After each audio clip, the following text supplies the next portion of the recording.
Greetings, everyone, and welcome to Anime Night in the Dojo. Today's featured show, ReZero, Season 4. Yep, ReZero, Season 4, Episode 11. Welcome back to the Dojo. I'm Ryu. That's Age.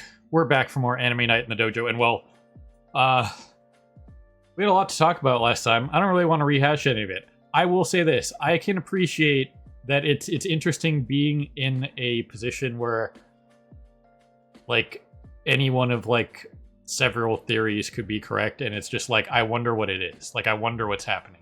You know, the head scratcher moment. It's been a while since I've just kind of, like, read or watched anything where I don't have, like, you know, it's one of these three things. You know what I mean? So, obviously, it's gluttony related. Wow. How vague can you get, right? That's where we're at. You know, obviously we can't say it's, you know, lust related, because it's not, except for the stuff going on with, you know, Melee. But you know, that's something else entirely. Melee and whatever the hell the Lust Beast was doing in the basement. Yeah, but for the main stuff, gluttony related. Wow, yeah. But that's all we got. And I kind of appreciate it for what it is. This is the last episode of ReZero until August. So as we record, this is July 5th. I also probably had my phone plugged in way too long, so I'm gonna have to go unplug that before the battery explodes in this heat before we get started here. But you know what? I'm gonna do that right now. 1 second. Oh yeah, that's been charging since 9 a.m. and it only takes about an hour and a half to charge from 0, which is where it was at, hilariously enough, you know? Charge from 0, like the show, ReZero. Hello? Guys? No. Nobody? Not even you? Alright, I can't even freaking make a joke around here anymore. But either way, like I was saying, ReZero comes back in the middle of August, I believe. Like August 18th or something like that. 2-month hiatus, just like last season. So we'll pick this up when it comes back and slot it wherever we can, because the summer season starts here in the next week or so. And it is jam-packed full of stuff. Bleach, Tanya, Skeleton Knight. We're going to continue Slime, obviously. So we got plenty of stuff. One less thing, because we thought we'd be doing JoJo's, but that's not a thing, so we kind of were spared. But still, we'll have the extra thing when ReZero comes back, so that's okay. But as for the next couple weeks, while we wait on dubs, because Slime's going to continue, that's totally fine, and then we just have to see the dubs for Tanya, the dub for Skeleton Knight, the dub for Bleach. We'll just have to see how many weeks behind the sub that is. It's usually 2. So we have a couple things lined up for, you know, it outside of Slime continuing. We have something for you guys. And it's the live-action Season 2 of The Last Airbender. And we've only watched 3 episodes so far. Brain damage. Legit brain damage. Like, we don't like to shit on stuff here. This is probably going to be the most we've ever shit on anything. Ever. So, you know, if you guys wanted to see a shit on stuff for an entire video, here's your shot. Next week, we'll be doing Season 2 of Avatar, just talking about it, because we're not doing live reactions. There ain't no way I would have survived that. We're just going to watch them and then talk about the season on the whole, and oh man. So if anybody out there wanted to see us shitting on stuff, here's your opportunity, because man, this was something else. And we're barely not even halfway through. We'll be halfway through the next episode, because it's 7 episodes, and it's just, like I said, it's brain damage. It is brain damage. So, yeah. We needed something to talk about. No, it's just like, we should watch Season 2, just to see if it's as bad as Season 1 was, and it's arguably worse. So far, it is, yes, significantly worse. So we're going to have some stuff to talk about. So that's going to probably be like a feature-length hour-long plus thing to make up for the fact that we don't have, all we'll have next week is Slime. But yeah, we'll have Slime as usual on Monday as long as it exists, and then we'll be waiting on the dubs, and then we'll have stuff like, we'll probably talk about the One Piece live action too. That was quite good. It'll be a true exercise in contrast between 2 Netflix live actions. So you guys can look forward to that next week on Wednesday. But as for ReZero, yeah, I'm ready. This should be good. Once again, I'm not going to hold my breath out on any 10 out of 10 crap. I know I'm being a dead horse on that, but once again, I'll be happy if it surprises me. But I still really kind of doubt it. So, all that stuff being said, let's go see what's up with probably Gluttony stuff and what Rem does here. And are we going to get a death reset in this episode? Is Melee just going to be dead from now on? Is this where it is? You know, there's a lot of interesting things to think about that we talked about last time. So let's push some buttons and get going here. So people on Patreon, we'll see you on the other side of the edit for the timer reaction. People on YouTube Beyond, we'll see you on the other side for the discussion and review. And I will do my damnedest to not rag on Avatar during this recording because, man, I got to save it for the video next week. So let's push some buttons and get going. So here goes something. Well, alrighty then. There you guys have it. Reed can leave his floor. Under a specific condition. He didn't give what the condition was, but there is a condition where he's allowed to leave, which I'd assume is if Shaola's seal gets broken. Right. Which we saw what was happening with Shaola. She turned into a giant scorpion and then blew up Beatrice. Real bummer. I missed my Don Machi joke again, by the way. I as it was happening, I was trying to remember the name of the thing from Don Machi from the last season that Belle and Ryu run away from. Juggernaut. It's the Juggernaut, bitch. Yes, the Juggernaut, bitch. How about that for an old meme? My god, that meme's old now. Holy crap. But we're all getting older. It's crazy. Not that it really matters. Age is just a number. And that guy up there, so... But either way, Sometimes. yeah, sometimes. But yeah, this was definitely interesting. There's definitely something going on with Gluttony. The stuff that Rem was talking about when she put him in the cage and whatnot. It very well could be one of the Gluttonies like taking over for him, that kind of thing. All the stuff we talked about, you know. It's so yeah. It could be one of the Gluttonies taking him over when he blacks out, but. Like I said, I'm more thinking along the lines of it's some form of basically like programmed blind spot of whenever one of the Gluttonies is around, he can't remember anything and blacks out. Yeah. One of the main reasons why I kind of think that is the whole Natsuki Subaru is here thing. Where like he's whatever his mental state in the blackouts is, realizes that he's going to forget it, so he's trying to freaking leave some form of message for himself to make him realize that he is blacking out. Right. Which now we have to do the whole we talked about it during the reaction and we did it last week when we were going frame by frame just to see. I assume it'll just be kind of like it was last time with like maybe like visions of Rem or Ram and Amelia or something. I don't know. But I believe it was right around here. It was after she blows him into the ice, he gets knocked out and has a blackout. So that's the cage breaking. Yeah. It's more of the cage, and it looks like Ram in the distance. Yeah. But she's like obfuscated by smoke or something. And then him scribbling on the wall. Him scribbling on the wall, which everything on the wall was just Subaru Natsuki was here. So okay. Yeah.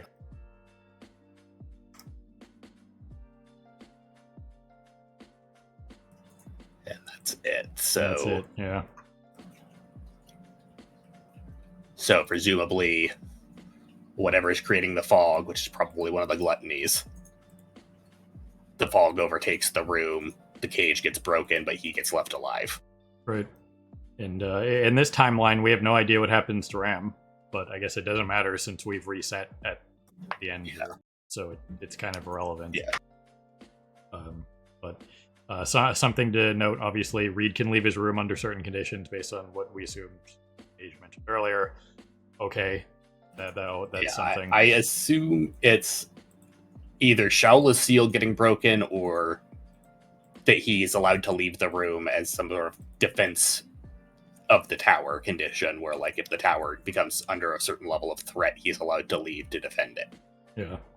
Well, we got all these extra lust beasts rolling around, so that's something to just remember, because they only dealt with one in the underground.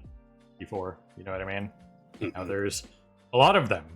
So So either Capella is involved, or these things are just like ambiently being created by Satella's magic and trying to invade the tower or something. right. So more questions, but it was a cool sequence. This sequence here with Reed and stuff like that when he jumps at Julius. I didn't really look into it last week, but I was looking at the thumbnail and obviously into it. Like, is that one of the gluttonies? And I had to like kind of question it when me and Age were talking about it a little bit more after we got off recording last week. It was like, well, it kind of looks like one of the gluttonies, but now it's just Reed. Well, when he jumps at Julius. So much for that theory being spoiled by a thumbnail. So didn't have to worry about that apparently. So that's good. So that was fairly early on in the episode where I was like, well, one of the gluttonies shows up in the thumbnail, then that's kind of is what it is, meta knowledge. But no, it's just Reed, when he jumps at Julius there. So that's good. But obviously gluttony's still involved one way or another. One of them, all of them, two of them, whatever, any number of them, whatever it is. And it's, once again, like the gluttonies are the only things that we've had so far that interact with memories this way. Yeah. But either way, the rest of the episode was just, Subaru slowly recovering his resolve. And this was, them trying to go like full REM speech with this episode. And Age mentioned it at the end of the reaction there was this is the first time that Amelia has like reciprocated anything. Had, Subaru and Rem, then Rem to Subaru, then Subaru to, Amelia over and over and over again, Subaru to Beatrice, that kind of stuff. That were all big time emotional breakthrough and big time moments in the series, obviously. Yeah, like Subaru, Rem has her whole like emotional connection to Subaru, and then she gets erased before Subaru gets a chance to reciprocate to her, because that's the whole thing of they end that conversation on like, well, Subaru loves Amelia and he wants to freaking basically figure out like where he stands with Amelia before he potentially progresses anything with Rem. And they basically decide to put that like hold on the whole thing of like, well, once we save and deal with Amelia's situation, then we'll see about it. Yeah. But in saving Amelia, Rem gets erased and they never get to resolve it. Yeah. Since then, she's just been, asleep. So, but either way, we talked about that a little bit at the end of the reaction there, as well as, this was quite good. Absolutely. Not denying it. But once again, not a 10 out of 10. It's 10 out of 10s and those kinds of things need to be reserved for things that are rare. You know what I mean? If you keep giving 10 out of 10s to everything, then it's, this isn't that star system that I talked about last week or a couple weeks ago, whenever that was, where you, when somebody asks for a review of how their employee treated you, you have to give them a 5 out of 5 or a 10 out of 10. Otherwise, the company looks at that and goes, this employee's useless. No, this is not what we need to do. You know what I mean? If you think, you can absolutely think the episode is good, but that doesn't mean it's a 10 out of 10, especially from an objective standpoint. Was this very good? Yes. Once again, we don't really do ratings, but since this has become a thing now, especially with the misnomers like the Maki episode in the most recent season of Jujutsu Kaisen, which absolutely was nowhere near 9. It barely was over a 5 objectively. You know what I mean? And in the case of these episodes, a lot of the people in the West and IGN and all these other places, which don't listen to IGN, those people are like negative brain. Whoever works there, it's truly impressive. Half of them don't even exist. Yeah, half of them aren't even real people at this point. They're just like random made up characters, basically. But you see that kind of stuff in like we mentioned the Avatar: The Last Airbender thing. IGN gave season 2 like a 7 or an 8 or something, which is mind blowing to me. But it's just like, don't listen to ratings. Listen to yourself. You know what I mean? You can find people that you respect their opinions and their reviews of stuff like that. And at the end of the day, like I said, we try to stay as objective as possible. But once again, was this very good? Absolutely. 9.5, no problem. But not 10, because 10s need to be reserved for the maybe once or twice a year episodes that happen. You know what I mean? Because if you start giving out 10 out of 10s to everything in a season, especially like these last like 3 episodes, that dilutes what 10 out of 10 means. So at that point, they're not really 10s, are they? They're not special. There's nobody putting out flawless, perfect stuff every time. You can put out very good stuff every episode, which this season has been very good across the board. You know what I mean? If I have to put numbers on it, nothing was below like an 8. You know what I mean? So it's just one of those things where these days, especially, people always want to throw out 10 out of 10s or greatest of all time or, you know, that kind of stuff. Mount Rushmore. Pick your freaking bullshit buzzword term that people throw out there from week to week. You know what I mean? It's all the same BS nonsense, clickbaity horse shit. So it is what it is. You either like something or don't. You either want to watch something or to that end, something interesting. As a Dodger fan, they had One Piece night at Dodger Stadium last week, and of course there were scalpers. That's a whole other discussion to have. But like a columnist for like the LA Times or something wrote out like anime weirdos have taken over Dodger Stadium, and this guy got annihilated online. It's like, why do you care, man? It's just a crossover promoting baseball and the Dodgers to anime fans and One Piece and anime to baseball fans. How is this a bad thing? You know what I mean? It's just like, you can not like something, absolutely. Like, you know, I'm not like a Broadway play guy or an opera guy or, you know, that kind of stuff, but I'm not going to call people who go to the opera weirdos. That's just that's the form of media and entertainment they like. So what? Who cares? It doesn't really matter. How does it affect you? I mean, while anime has largely become more accepted over the years, a lot of older people still, you know... This guy was like our age or younger. This was a young columnist, which is what blows my mind. You know what I mean? Even our age, when freaking... Like when I was a teenager, people still considered people who watched anime weirdos. Yeah. Yeah. But still, it was one of those things where you look at it and it's just like, why do you care, man? They're not hurting anybody. That's the only thing that matters. Are they hurting somebody? Are they hurting a specific group? Are they doing something that's like objectively bad? You know what I mean? It baffles me that there are so many people that just like get bent out of shape and then write articles about stuff like that to like try to put a negative light on something that has like no negative aspects outside of like, you know, toxic fandoms.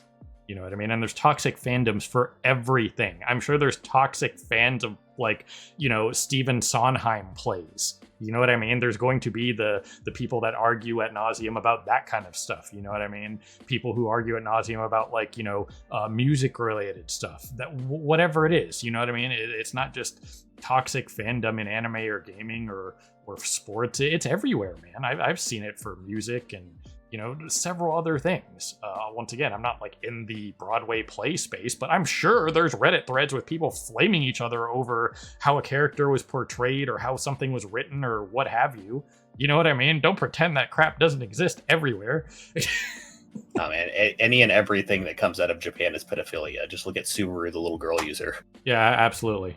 Totally. You're short, so that means you're just a baby your whole life, right? Either way, again, as for this episode, again, it was good. You know, I appreciated them kind of going this far with Amelia and stuff like that. Finally, her reciprocating and whatnot, and her having her like Rem speech, which not as good as Rem's, obviously, but it was still delivered very well. The VAs nailed it in this. I'm sure it was fine in Japanese, obviously, because a lot of the Katakawa VAs are like big time for you know the Japanese VAs and the English VAs especially. So. It was all good.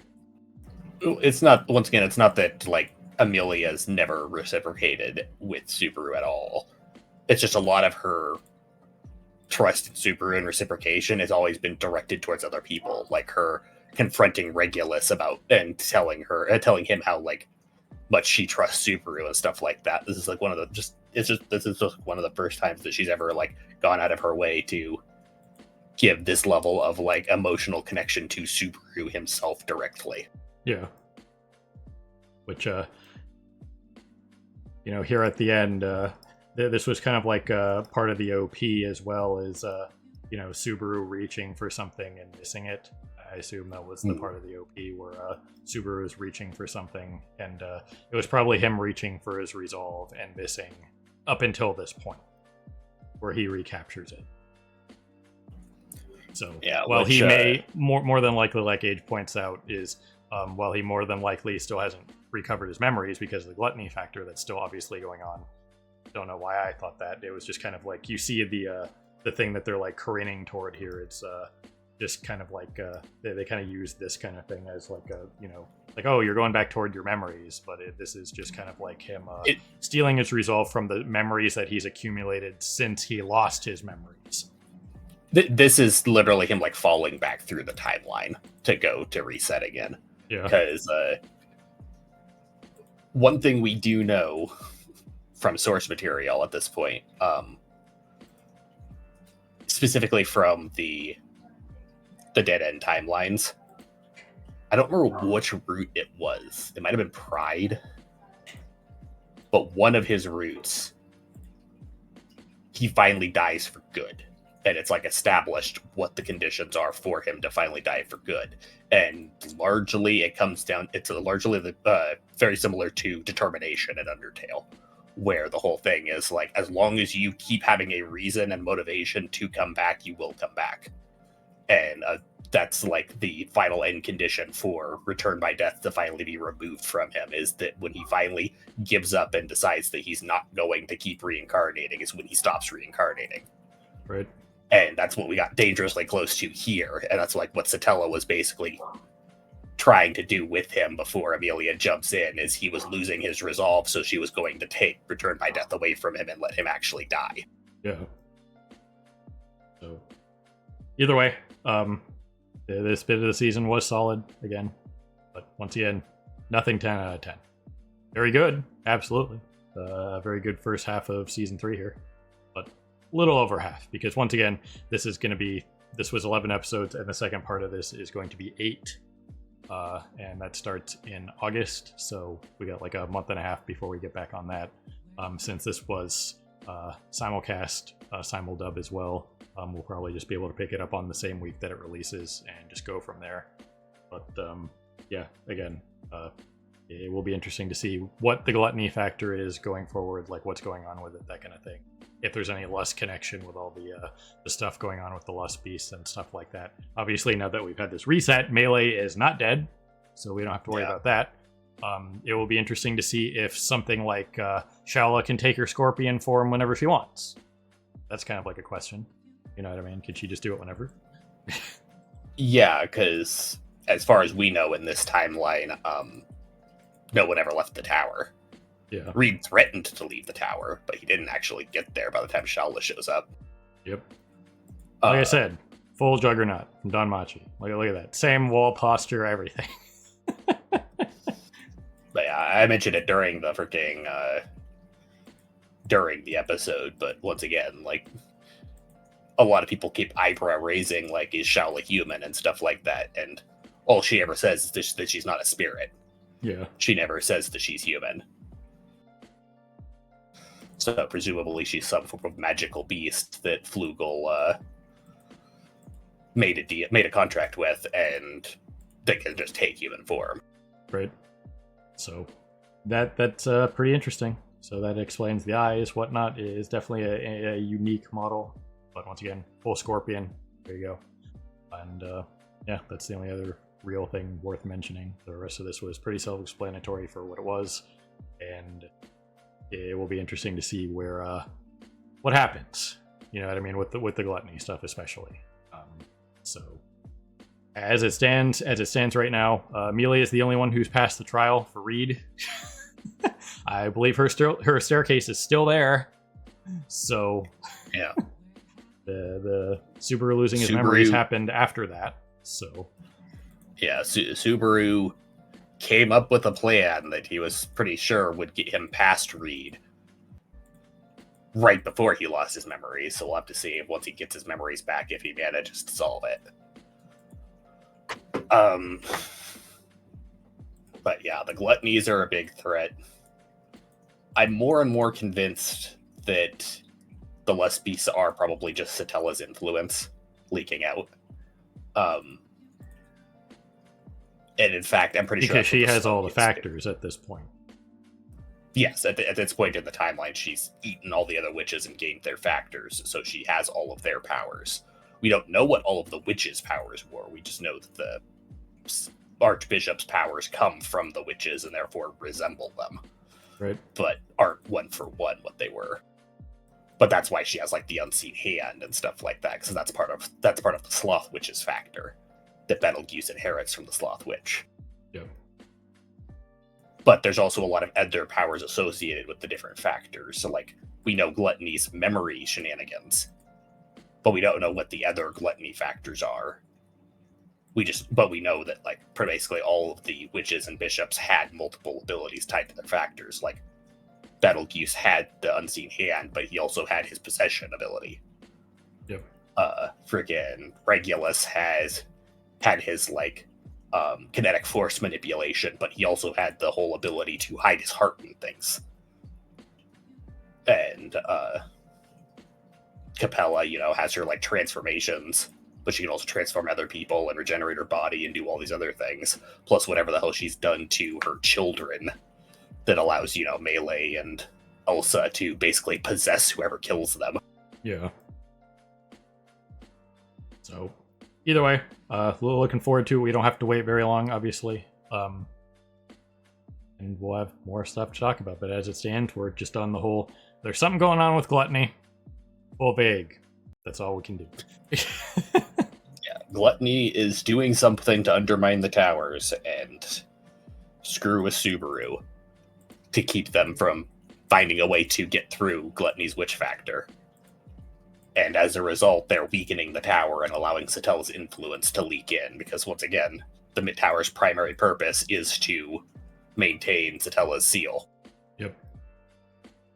So, either way, again, ladies and gentlemen, people YouTube beyond, however you're watching, as always, we appreciate you stopping by and hanging with us here in the dojo from our anime night in the dojo. And this was ReZero, Season 4, Episode 11. We'll be back in like a month and a half or so with more ReZero.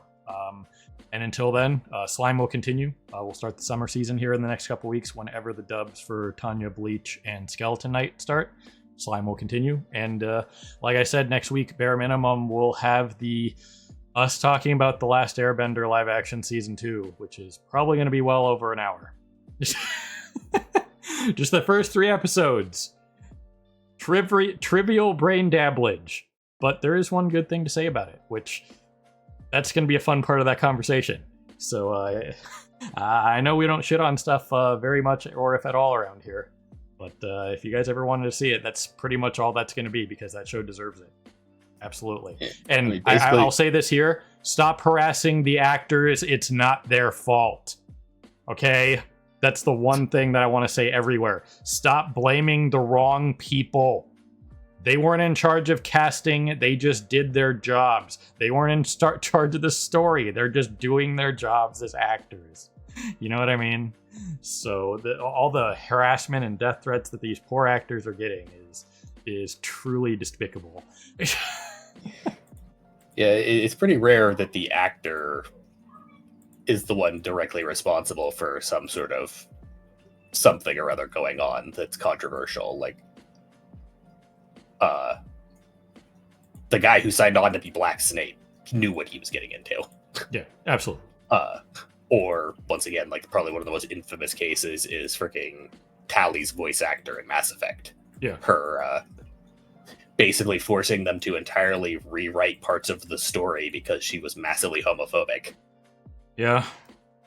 So, either way, they're outliers, absolutely, but 99% of the time, it's not on the actors. You know what I mean? You see it a lot in WWE and wrestling, and the people like harassing the wrestlers. It's like, well, a lot of wrestlers do have creative control. They still have to do what creative and the writers tell them to do. You know what I mean? It's like, you haven't defended your championship forever. It's like, they haven't told me to do it. So what do you want me to do about it? They can sit there and lobby for a match all they want. That doesn't mean they're going to get it.